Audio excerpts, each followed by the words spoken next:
की रेवड़ियां देश के लिए कितनी कारगर हैं? सरकारें वोट बैंक साधने तो बड़ी शान से मुफ्त की सुविधाओं का ऐलान कर देती है, लेकिन क्या फिर नुकसान भुगतना होता है देश की अर्थव्यवस्था को?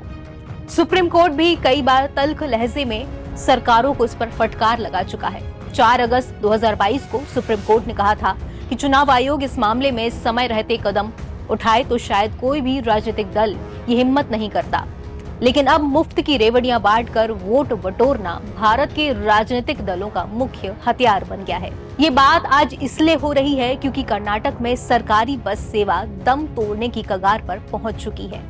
वजह है महिलाओं को मुफ्त में सरकारी बस सेवा शुरू करना। पिछले 3 महीनों में निगम को 295 करोड़ का घाटा लगा है। आलम यह है कि अब निगम 20% बसों का किराया बढ़ाने की मांग कर रहा है। जब निगम ने कर्नाटक की सरकारी बस परिवहन की खस्ताहाल बयां करना शुरू किया तो कर्नाटक राज्य सड़क परिवहन निगम यानी कि KSRTC के डूबते हालात का एहसास हुआ। निगम के चेयरमैन ने कहा कि हमने सरकार से 15 से 20% बसों के टिकट पर किराया बढ़ाने की मांग की है। उन्होंने कहा कि राज्य सरकार को 15 से 20% किराया बढ़ाने का प्रस्ताव दिया है। इससे पहले साल 2019 में किराए में बदलाव किया गया था। उस समय डीजल की कीमत 60 रुपए प्रति लीटर थी, जो अब 99 रुपए तक पहुंच चुकी है। इसके अलावा वेतन बढ़ाने की लगातार मांग की जा रही है।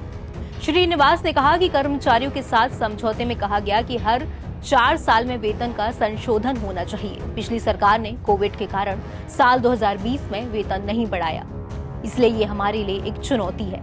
निगम के चेयरमैन ने आगे कहा कि यदि हम पिछले 3 महीनों की बात करें तो निगम 295 करोड़ के घाटे में है। शक्ति योजना की वजह से घाटा हुआ है। ये वही योजना है जिसके तहत महिलाओं को फ्री बस सेवा दी जा रही है। उन्होंने कहा कि शक्ति योजना की वजह से घाटा हुआ है। हमारे पास लगभग 8000 बसें हैं। तमाम बसें 10 से 11 लाख किलोमीटर चल चुकी हैं। लगभग 450 से 500 वोल्वो बसें हैं, वो भी 20 लाख किलोमीटर चल चुकी हैं। इसलिए हमें नई वोल्वो बसें भी खरीदनी होंगी। जहां एक तरफ निगम के चेयरमैन ने राज्य सरकार को बसों का किराया 20% बढ़ाने का प्रस्ताव रखने की बात कही, वहीं न्यूज 18 से बात करते हुए कर्नाटक के परिवहन मंत्री ने इस बात को सिरे से खारिज कर दिया। कर्नाटक परिवहन मंत्री रामलिंगा रेड्डी ने कहा कि मुझे इस तरह का कोई प्रस्ताव नहीं मिला है। ऐसा कोई भी प्रस्ताव अप्रूव नहीं हुआ है। मिनिस्टर रेड्डी के मुताबिक निगम को घाटा डीजल की बढ़ती कीमतों के कारण हुआ। जब हमने 20 लाख यात्रियों को जोड़ा है तो शक्ति को दोष क्यों दें? ये एक ऐसी योजना है जिससे बहुत से लोगों को लाभ हुआ है। हमें जो नुकसान हो रहा है वो पेट्रोल और डीजल की कीमतों में बढ़ोतरी के कारण हो रहा है।